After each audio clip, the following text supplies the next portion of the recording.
पाखे आसुछि विश्व प्रसिद्ध रथयात्रा द्रुत गति आगे चली रथ निर्माण कार्य आज तीन रथर पार्श्वदंडारे तीन लेखाएं जल जंत्र और दुईटी लेखाएं कोण गुज खंजी ता उपरे निराड़ी संजोग शेष होइछि।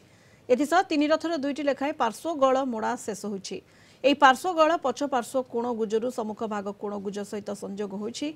तीन रथर छंदा गल मोड़ा बाकी रहिछि।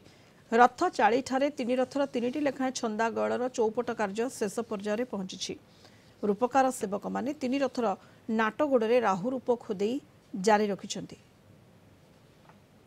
आमर आउ जतक गहल सब था से गहल तक बर्तमान पुल गहल तक दीदी पटे आम चार्टा गहल पुणी मोड़ाला पर छंदा गहल बर्तमान आमर हणा चली।